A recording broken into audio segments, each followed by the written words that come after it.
Thanks for tuning in to CPA Life, where we talk culture and growth with folks that are going against the grain in an industry that has been stuck with a "we've always done it that way" mindset for far too long.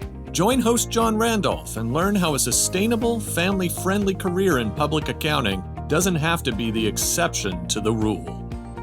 Welcome to CPA Life. Hey everybody, thanks for joining us today for another episode of the CPA Life podcast, a podcast that's focused on showcasing some of the firms in today's market that really kind of fly under the radar, firms that have a passion for delivering outstanding client service, but not in a manner that causes stress or chaos and an out of balance life for their team members. And today on our podcast, we are joined by one of the partners of a firm just like that, a firm whose primary focus is the health and well-being of their people. So today we are joined by Joern, who is one of the partners with Kaizen CPAs and Advisors. Eric, welcome to the show. Thanks, John. I'm really appreciative of you bringing me on the show today. We're excited to dig in and learn a little bit more about you guys. You know, one of the things that is really interesting, and I think it's one of the dynamics that is taking place in the industry today, is firms like you guys that stereotypically, one, people know about you maybe in your local marketplace. On a national level, you fly under the radar. But even though you are based in Antioch, Illinois, population, what is it, 14, 15,000? I think about that, yeah. So even though you guys are in Antioch, Illinois, kind of smack dab in the middle between Milwaukee and Chicago, you have the ability, because of the way that you guys have structured your business over the last 3, 4, 5 years, to make an impact nationally, not only on the marketplace, but also in people's lives when you look at hiring from a deployed standpoint. So definitely, I applaud you guys for some of the changes that you've made. So we're going to dig into some of those today. I'll fire some questions at you about that. But one of the things that we like to do at this point of the show, before we dig into who you guys are, where you're going, what you've done, things like that, is learn a little bit about your journey and how you have gotten to where you are today. So give us a little bit of your story, Eric.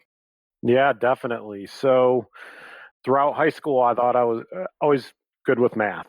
Math was a strong subject of mine. So naturally, I thought I was going to be an engineer. Took my first CAD class, and I said, I cannot sit in front of a computer and design things all day. So go off to college, kind of trying to figure out what I wanted to do.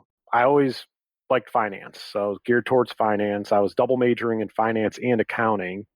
Accounting was interesting to me because I took my first accounting class, started off full. By the time we finished the class, there was about 5 of us left. Oh, wow. So I said, there might be something here. Finance ended up dropping off because everybody that I knew that went into finance ended up selling life insurance to their friends and families. Yep. And I didn't want to go down that route. Ironically, now I run our sales and marketing function for the firm, but things somewhat come full circle, but that's a whole different situation.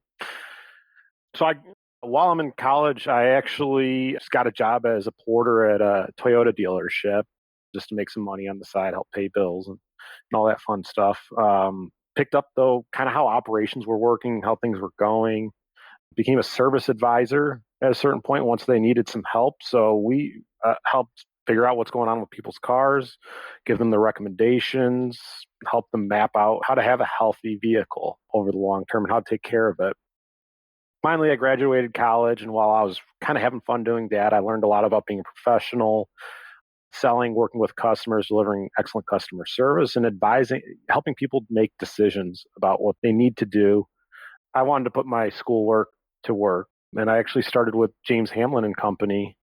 I actually did a short internship. I wrote service 5 days a week. I had Tuesdays were my day off, and I went to school at night.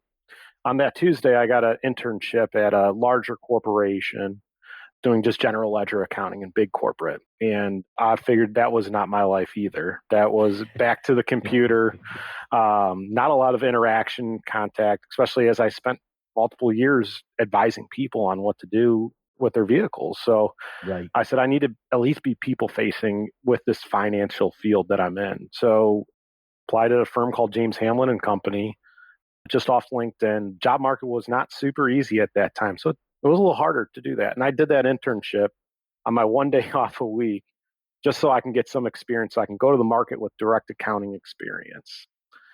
So I start here at the firm, and I'm just kind of finding my way in the accounting field. Over the years, I said, hey, I know a lot about how the automotive repair business works and how they look at things from a numbers standpoint. I think I can bring that unique value with what I've learned here at the firm working with small business owners and really create a differentiated product. So I went to Clay with this concept, and he said, yeah, sure, go ahead, go nuts, chase it. So I got on a plane, flew out to Texas, actually, and went to my first automotive conference, made some contacts at the conference. Nothing really happened from there.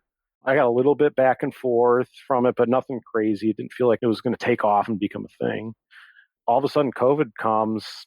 Obviously, our business landscape changed completely, but it brought up an opportunity for us to work with businesses across the country because the landscape changed. All of a sudden, it became much more accessible for shops around the country to start working with us. So that's really ballooned our national presence. Prior to that, we were mostly a local CPA firm. However, we have roots inside of what we've created of today. So this wasn't something where we completely started from scratch. We use those roots, and we had some of those foundational items in place already. So we had some employees that were really great here at the firm, and for some odd reason, they had to relocate out of state.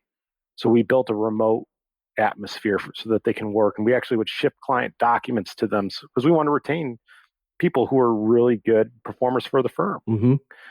The firm itself, so James Hamlin and Company became Kaizen CPAs, and we'll get to that story at some point on this discussion. There's a lot of stories. Yep. But James Hamlin and Co. is actually a very old originating firm as part of a franchise model called Comprehensive, which was a write-up accounting firm. So we were doing write-up for small business for almost forever. Comprehensive became PASBA. Now, PASBA is also promotes the same business. It's a very similar business model where we're servicing small business owners, where we're doing the monthly accounting and the tax work for them. And then over time, through acquisition, through growth, through just serving our natural markets, we also took on all sorts of traditional accounting firm work. And it's something that happens in the maturation process. I think in most firms is, if you talk to most firms, they don't start off only having a very narrow focus. They generally take everything they can because you got to run a business to a certain degree. Got to pay the bills. Got to pay the bills. What we found though is over time, it really started to make a lot of sense to narrow that focus. So as COVID kind of changed the landscape for everything, we also said, hey, we're going to go through a rebrand. At that point in time is when I became a partner, and then we rebranded the firm to Kaizen CPAs because we wanted to change the way we work. We wanted to have a more digital presence. We wanted to use and leverage technology and work with people across the country so we can have employees across the country as well, and not bound to this process that just hasn't evolved over so many years. Right. So you started with the firm right out of college, 2013. Yep. And at that point, would it be safe to say that James Hamlin and Company, which has a legacy that goes back to the 60s. Absolutely. Would it be safe to say that at that point, and for 7 years moving forward, really until COVID kind of forced all of us to change on a dime, it was business as usual, stereotypical environment, culture, what we did, how we did it, local market, people sitting in the office for the most part, that kind of thing? Absolutely. Yeah, we had some exceptions because we made things happen for our people when they needed it. Right. But, we were very much a traditional firm. One thing was very fortunate is we did implement Microsoft Teams as an environment just prior to COVID. So we were able to actually adopt very easily because we did have some of those things sprinkled in our roots. But over the last several years, we've really changed our client base, and we've really focused on creating those streamlined process systems and procedures on the work that we can, right? We want to systemize all that we can because we know in our industry, you have to use a lot of judgment and thinking and research and all these things that go into that. But where you can eliminate those things and systematize it, it takes a lot of that work off your plate, right? We don't want to approach the same task and have to remember, okay, I got to go do this and that. If we put it inside of a system, we can kind of do that work on autopilot, which frees up our most important resource, which is that critical thinking skill to really address those key problems for our clients. Yep. I've always had a kind of simple mindset that if hands have got to touch this more than 3 to 4 times, Mm-hmm. we need to build a process for this. There's got to Absolutely. be a system in place that says how can we automate it? If we can't completely automate it, are there things that we can do from an SOP perspective that make the replication of this thing that we're doing a much more automated process? Maybe not 100% systematized if you can't design something for it, but how can we somehow, some way automate pieces of this, if not all of it? Absolutely. So it's something that creates more efficiencies in the overall work. So you guys hit 2020, and it sounds like what you guys had done up to that point was very similar to what some other small to mid-sized firms had been. I'm going to use the word forced, but I don't really want to. That's probably not the exact best word for it, but I can't think of another word right now. Basically, you had employees that were quality people, great assets of the organization, that somewhere in that previous 7 year period that you were part of the team had stepped up and said, hey, love what I do, love where I do it, but I'm moving to, Nashville, Tennessee, Fort Myers, Florida, whatever the case may be. I've either got to resign or we got to figure something out. Exactly. Much like a lot of forward thinking firms, you guys kind of figured it out, which you didn't know it at the time was preparing you for what was going to happen in March of 2020. So March of 2020 hits. What were some of the drastic changes that happened at that point? I mean, did everybody go remote for a period of time? How did you guys address that? What was the impact on the team? That kind of thing. Yeah, yeah.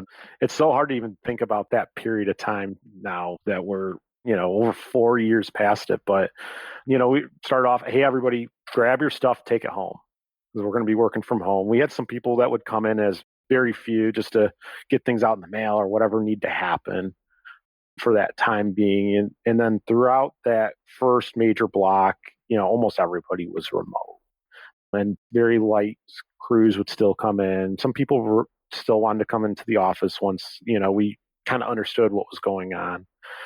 What really changed was a lot of people just ended up never coming back on a consistent basis. Some of them, you could definitely draw a very easy correlation between commute and who stayed at home primarily. Mm-hmm. Anybody with over a 30-minute commute is like, oh, saving that extra hour in my day actually, is a huge impact, especially, you take out 8 hours for rest and recovery.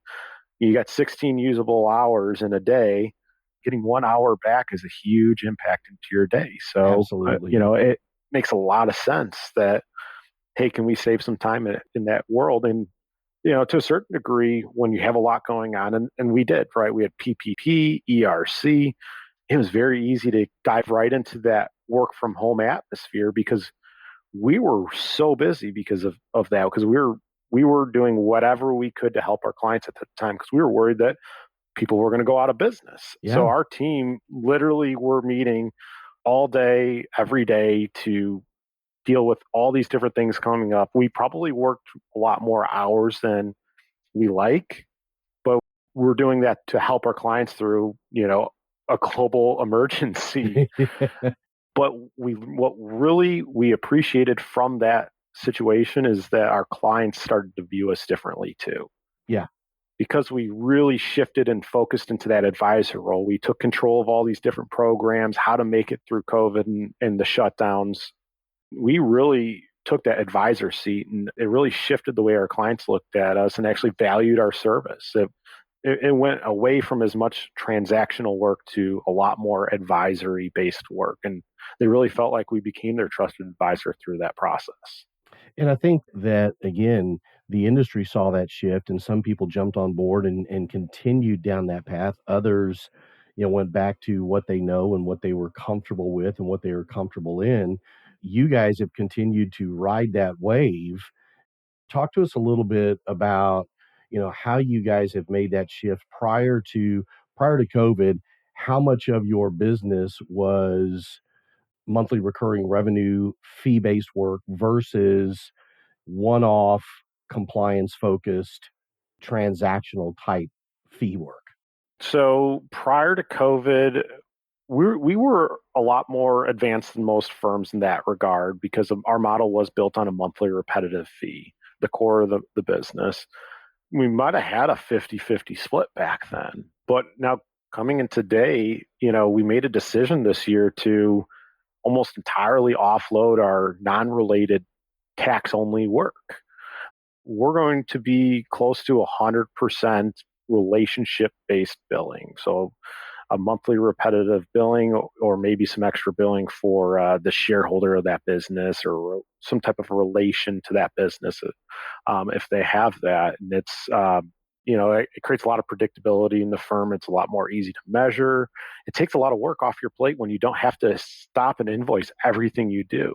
Right. We don't have to track time because we try to attribute value to what we're doing, and that's what we charge on the monthly fee. So we don't track time as CPAs executing the work, right? We don't have to worry about that. We know if we provide the right amount of value, we can charge really anything that's way beyond hours, right? It's all about what value we bring to that business. Yep. I've said several times on the podcast, our relationship that we have with the CPA firm for the last 4 years has been a monthly fee-based, or monthly recurring revenue charge. Mm-hmm. And even before that, I don't think I ever asked my CPA, hey, how long did it take you to do my return? Yep. I really don't care how long it takes them to do it. Exactly. That's not a product of a concern for me. All I want to know is it done? Was it filed on time? Am I getting money back or do I owe money? And the beautiful thing, I think that from a consumer standpoint, and I've got to believe from a service delivery standpoint, one of the beautiful things in the model that you guys have in place is gone are the conversations of, hey, you owe the IRS X amount of money because we've been proactive about this. Stereotypically, that person knows what that bill or refund may look like going into the year. And very rarely, if ever, is the conversation of, oh, and by the way, here's our bill as well. Yep. Yeah, that's getting hit with the double whammy there, right? Yeah, and nobody likes to have those conversations at all. No, and that is kind of the beautiful thing of what we do is since we're working year round, there's no surprises for them, higher level service to them, but it takes out a lot of that work and conflict. I don't have to have an hour meeting with my client to explain the results of their tax return because the filing of a tax return now just became a formality. Mm-hmm. It's not an event anymore. So theoretically we like to obviously give them a synopsis of what happened. Right. Very small synopsis. But theoretically, we don't even need to have that conversation because we already knew it was coming all year round. It's fun to actually tell a client when you're within a few dollars of what we projected back in the fall. Yeah. So it creates a better product and it creates a better experience for both the client and for us. Well, and I would assume that the person sitting at the desk level that's building that relationship, that's having that relationship, that conversation is a lot more productive, a lot less stressful. Mm-hmm. There's, fewer tenuous moments preparing to make that call. No one has to, euphemistically get behind them and, massage some shoulders and say, you've got this, you can do it, make the call. It's just another call in the course of business. Totally. So what has that done, moving to that path where you look at, hey, we're not having to track time anymore from the standpoint of utilization and realization. Mm-hmm. We're not having to make those phone calls to clients anymore saying, hey, you owe the IRS X and you owe us Y. Just those simple things. What does that do from a culture standpoint, from a stress standpoint, when it comes to the people in your firm and the way that they approach their job? Yeah. So actually, even going back to, what your tax season experience is, right? So back when, we used to have to do bookkeeping in the middle of tax season, right? Somebody drop off if you're lucky, just a set of bank statements, let alone a box full of receipts or whatever it may be. And you're sitting there tallying up stuff, on say March 1st for tax returns. Then you have to then go prepare. Well, we want the books of our clients ready to go, say by February 1st or even earlier if our tax software is ready to go. So it's a matter of we did all the hard work all year round, spread out, which takes a lot of the ebbs and flows out of the year to more of a steady, predictable year. And it makes the filing of the tax return, again, more of a formality, right? We're getting it in the software, we're balancing it out, and getting the tax return out the door. And it's not, we're not pulling these 80-hour work weeks plus there. I mean, I can't tell you how many people I've talked to that are like, we're working 100 plus hours at the last week of the deadline. And I'm like, I don't want anybody filing tax returns on a deadline date, let alone like 1 or 2 days should be, I have that one last piece of information, we're going to wrap this up. We want to be done early because we set up good systems and processes to do it. And it takes, like you said, right, we're not on the deadline day calling up our client, sweating and saying, you need to go to the post office with $100,000 check right now. And we talk to anybody who's been in this business long enough. You've made plenty of those phone calls over the years. Yeah. Yep. It's a very, very random occurrence if that were to happen. That would be a total outlier. We had no idea. Something came to us at the last minute that we had no idea about. Well, in the reality of things, you're always, if you run your business efficiently and effectively, and like you said, you have processes in place, we have systems in place, we're having monthly conversations with clients, we know what's going on. It takes those conversations you're talking about to an exception level, and you can always deal with the exception when it arises if you have solid rules in place. I think that one of the mistakes that most businesses make, not just in the accounting side of things, but you can throw the talent management, talent acquisition side of the business into it, accounting, it doesn't matter. I think part of the problem with businesses that are helter-skelter is they spend more time running their business by the exception and dealing with the rule when it arises. Absolutely. Versus having black and white systems in place to begin to say, okay, this is what we do, how we do it, when we do it, where we do it, let's move the business forward. Have you noticed, making the change over the last 4 or 5 years, have you noticed a difference in the demeanor, the attitude, the tone of the office, if you will, when it comes to day in and day out people doing what they do?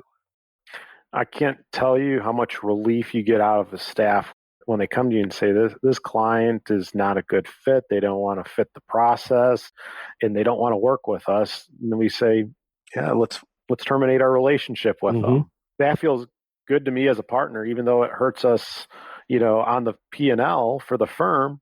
But if that motivates that team member and it makes their day better, if they're feeling the pain when they got to pick up a phone and call a client, I'd be foolish to think to prioritize the P&L over my staff's experience here at the firm. Yep. And because we've changed that, when we told our team we're not taking on any more annual tax work, everybody's thrilled.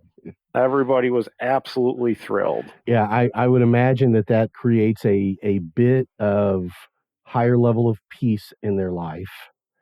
And I think it sends a message to your staff that we're taking into account these things cause stress in your life.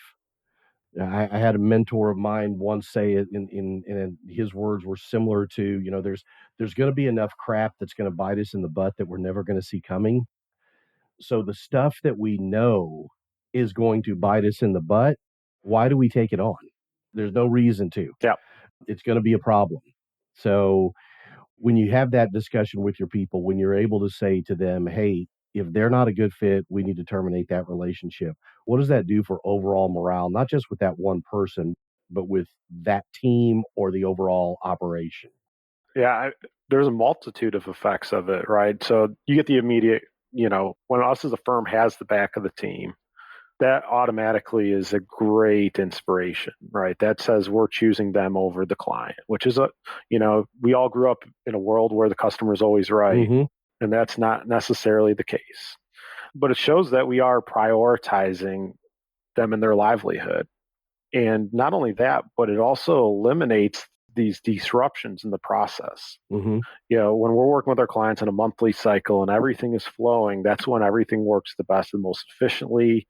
It's when everybody's the most comfortable, calm, cool, collected. It feels good around the office when things are working well. And then the minute you throw the kink in that cycle and everything has to halt because, somebody walked into the office and said, hey, I need somebody to prepare my tax return right. That's when frustration would boil over and now I got to figure out how to get that wheel moving again. Yep. And that is so disruptive to their day. And then next thing you know, hey, I'm behind an hour or two and I got to stay later because I want to wrap this up before I go. Whereas, save an hour or two, we don't take that on. They continue their cycle and maybe they're done 3 hours earlier than expected and they can go home early and spend a little bit extra time with their family. And that to me is a huge win in my book. Yeah. I think that when you've got team members that are working in an environment where they know that they are the priority, an environment that they know that their well-being is at the forefront of leadership's mindset, those people tend to be willing to give a little bit more when the time does come, when those exceptions do arise. Yeah. And that was, PPP, ERC, those were huge exceptions. And because, over time, we've always shown that we had our teams back. They were ready to do whatever it took to help our clients through a major crisis. Mm-hmm. Yeah. And I think that you guys had already, built up some of that goodwill in that with your employees. Talk to me about one of the dynamics that exists within your firm.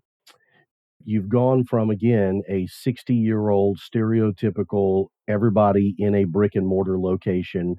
We can easily, and I tongue in cheek, I mean, it's not an overnight easy thing to do, but we can easily build culture when people are sitting within proximity to each other and passing each other in the hallway, to now having a firm that is 50% deployed remotely. Mm-hmm. How do you maintain that culture?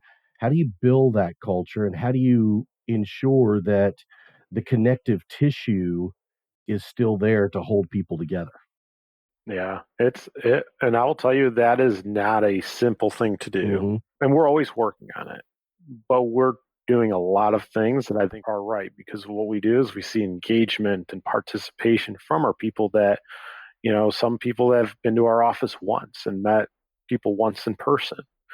Some of the things we do is we will offer to fly somebody here to the office to meet people when they first start with us so they can get to know everybody on a more personal level. We do have company events that are still local that we will help people commute to get here for, especially those local remote employees, we'll call them, where they work within 100 miles of the firm.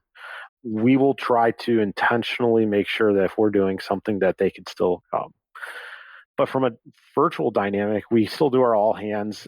Everybody's on Teams. We treat our firm a lot like it's a fully remote firm. Mm-hmm. So that way everybody does feel integrated. Through our Teams messaging boards, we do a lot of posting and sharing of what you're doing, what you're working on, what you've accomplished. Today's our Halloween party and we have chili cook-off and costume contests and all these things. And we're not just encouraging people, and we had Spirit Week all week. We're not just encouraging people to come to the office like that. Show us your picture that you're doing that at home. Spring cleaning of the office day. Hey, post your picture on the Teams board and we're going to pick a winner based on the picture, not somebody physically in the brick and mortar to do so. So we've done everything to make it very inclusive for those that are remote to participate in everything we do. Yep. So that's actually possible. One of the things I think that's pretty interesting that you guys do is, I guess there's really two things that I want to touch on. One, when you guys do things locally, I think that when I was there meeting with you guys, you were talking about a day that everybody on the team in Antioch went to the zoo. Yep. And funds were dispersed to the people that were remote, saying, hey, go to the zoo in your local town or whatever it is that you want to do. That's one thing. Second thing that I think is pretty interesting, again, that there's been instances over the last year or two where either you or Clay or even other employees have been traveling through an area where you have remote employees, not work-related travel, just traveling. Yep. And you've intentionally made it a point to reach out and say, hey, let's grab lunch, let's grab dinner, let's get a couple, let's spend some time together. Those are two things I think that go a long way to, again, building that connective tissue. And it goes back to intentionality. Is that something that you guys talk about and focus on and say, hey, we need to make sure we do these things? Yeah, I think some of that started with just happenstance of there's always been a lot of opportunity to that. It's always funny how sometimes things just fall into place. Yeah. But I think one of the first times we did it, we're driving and we saw the sign for Paducah, Kentucky. which is where one of our remote employees lived. And we said, we could make a 30-minute detour, stay there instead of going somewhere else, and have breakfast with an employee. We reached out, we ended up getting together, and that was great. And then all of a sudden you see these opportunities line up, and it's, if the opportunity's there and we can make a human connection with one of our people that we don't get the opportunity to do on a day-to-day basis, it feels so great to be able to do that for us and for, I hope, for them as well. Mm-hmm. Well, I can tell you again, speaking not only to you guys about, hey, these are some things that we've done, but then turning around and speaking to your people about some of the things that you've done, especially at the zoo day Yeah, was, that was again, cool. it's a little bit of a statement from you guys that you're important, but it is a very loud statement on the other side of the desk to your people saying, hey, we're intentional about this. You are important to us. You mean something to us.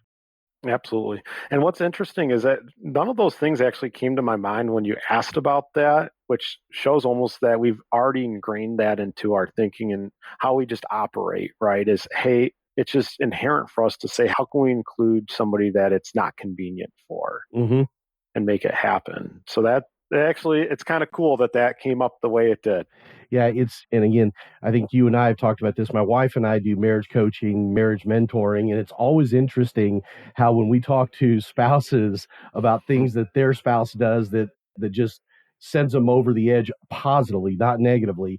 So many times one spouse will say, well, he's done this for me. And the husband sits there and goes, really? That's important to you? Yeah, He gets up every morning when he's got to go to his office. He makes coffee for me every morning, even though I sleep in. Really? That really is that's just important to you? ingrained, right? That's It's the just day to ingrained. day. It's just what you do, but you don't realize how much of an impact it makes and how big of a statement it is to your people that they send me gift cards to go to the zoo on the day that they were going to the zoo. Yeah, So, that was cool. yeah, again, I think little things like that go a long way. Talk to me about, where you guys, when you look at hiring, what are some of the qualities that you look for? I know that, again, you guys, just like everybody else over the last 24 months, have made some hiring decisions that you look back on and go, you know what, we probably shouldn't have pulled the trigger on that. We probably shouldn't have brought that person on, but business has been growing so fast for Hmm. everybody. I don't think there's a firm out there that hasn't made hiring decisions they look back on and go, man, that was not the smartest thing we did. What have you guys learned over the last 24, 36 months of, hey, we know what we know works in this place, and here's the type of person that fits in our culture? What have you guys learned over the last, 2 years, 3 years through the growth that you've had, some of the turnover you've had, but also some of the successes and wins you've had as well? So obviously, we talked a lot about how the firm has evolved over the short term, which makes it an ideal fit for some and maybe not an ideal fit for others, depending on what their goals and what their priorities are. So we've experienced some turnover and pain from that. And then we've grown pretty rapidly over the last several years. And what we found is if we actually kind of go back to our core, we read a book called The Ideal Team Player. And inside that book, they have three things that they look out for, which is somebody that's hungry, that's humble, and that's smart. Mm-hmm. So smart just means you can get the job done. Doesn't mean you have to be a rocket scientist to do it. And are you people smart? While you can be a great technician, are you able to make relationships with your staff so that way you can collaborate and work together and be productive together? Solid emotional intelligence. Absolutely. That's almost more important in our eyes than technical abilities, right? I think everybody can be trained technically to get the work done. Yep. You just have to have capacity to do it. And really that goes into the hungry side, right? Are you hungry enough to learn how to do it? And that's really what we're looking for, is not necessarily somebody that has to have this massive resume and this huge skill array, but somebody that wants to learn, has that desire to learn. Mm-hmm. And progress and grow, because we're going to continue to change and evolve as a firm and grow in a certain way. And if somebody says, "Hey, I've been doing it my way my whole career, and this is the only way I want to do it," they're probably not the right fit for us. So somebody that really has that growth mindset, that's super important for us. Got to recite this: hungry, humble, and smart. I went out of order reading these through.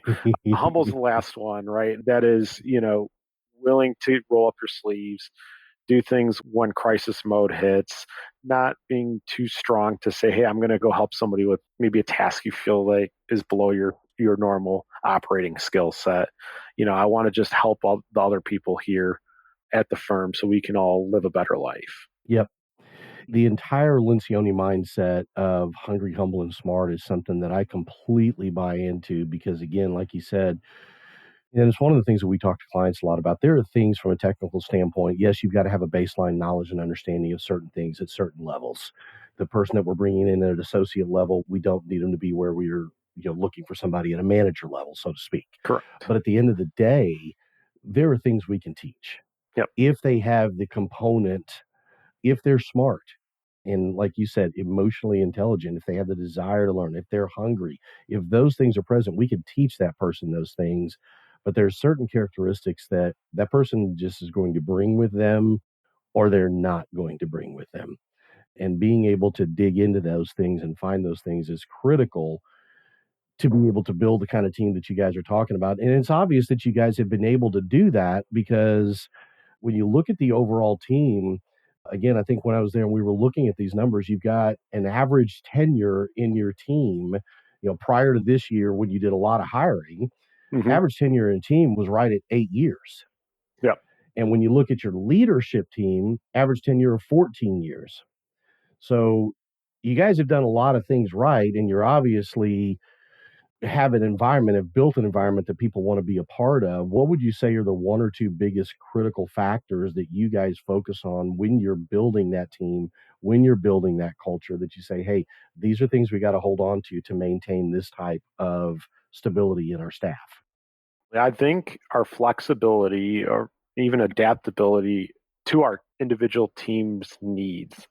I think that's one of the big things. We aren't forcing people into a box, right? We're going to give them the systems and the processes, the technologies to go execute. But I'm not saying I need your butt in the seat from 8 to 5. If you got to, if there's other priorities, I want to make sure that you can fulfill all those other parts of your life.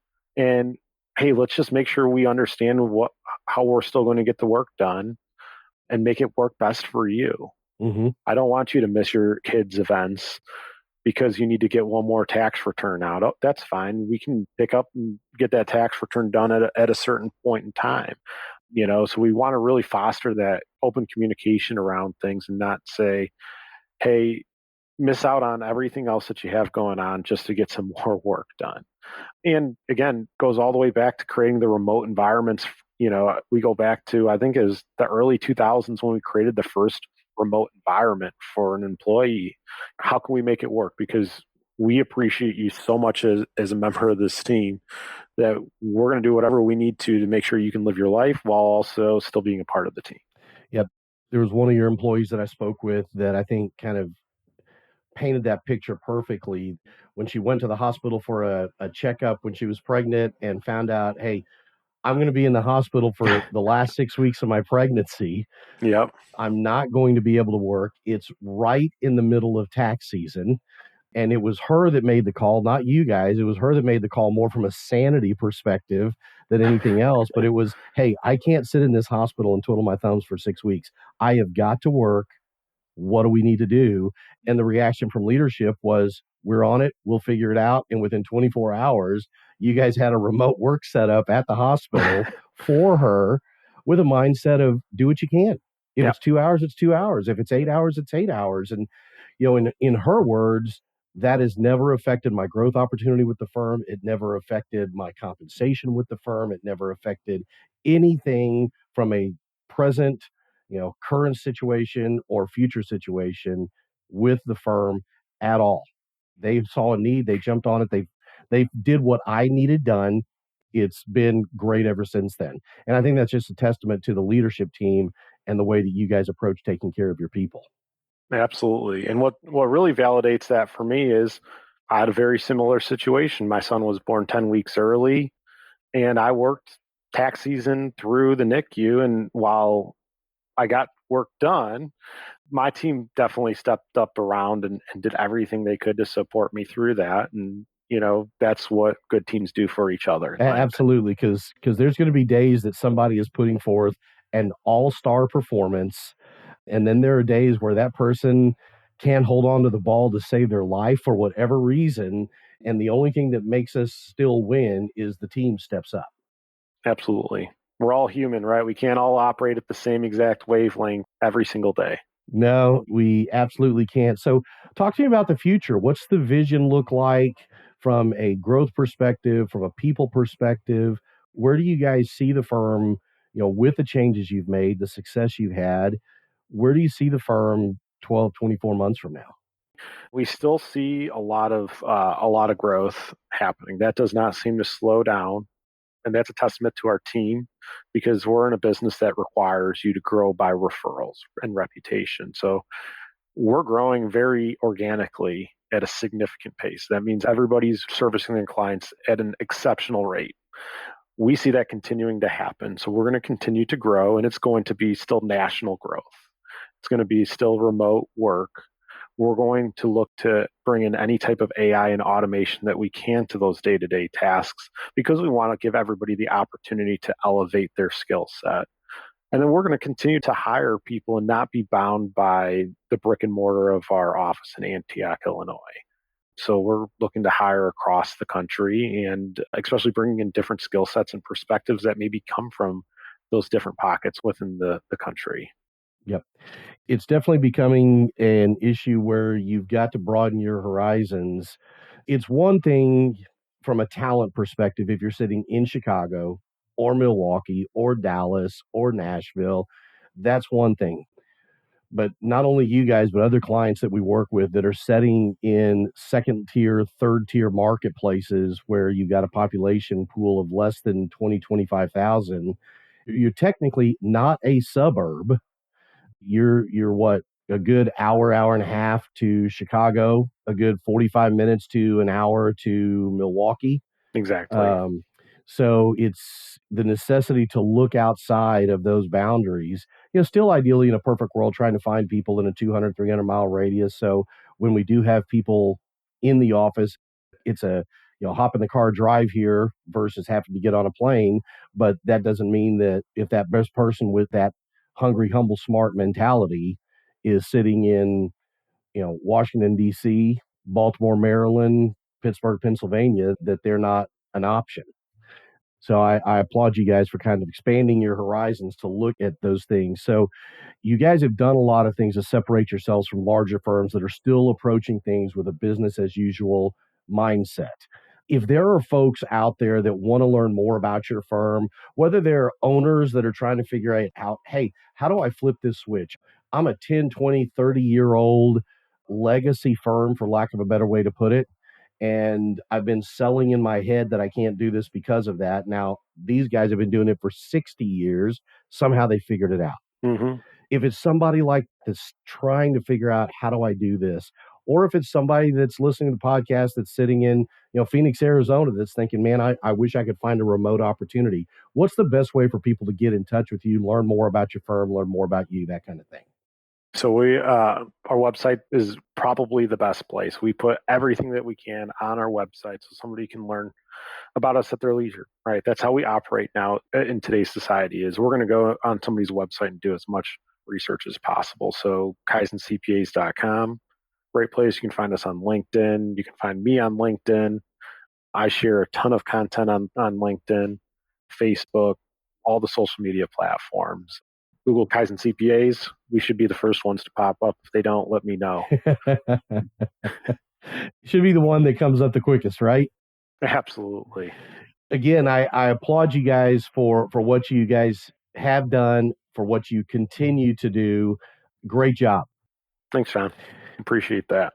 And for those listening, thanks for taking the time out of your day to learn a little bit about Kaizen CPAs, spend a little bit of time with us and learn about what firms are doing to create as much of a new path forward for CPA firms and for CPA professionals. And if you've enjoyed what you've heard today, give us a like or leave a comment down below.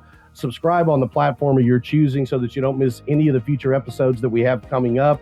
Conversations with leaders just like Eric that'll give you a little bit of a taste of what CPA life could look like in an evolving and growing firm. Until next time. We hope you enjoyed today's episode. Be sure to subscribe on your favorite podcasting app, leave a 5-star rating, and visit our website for links and show notes at CPALifepodcast.com. We'll see you next time on CPA Life.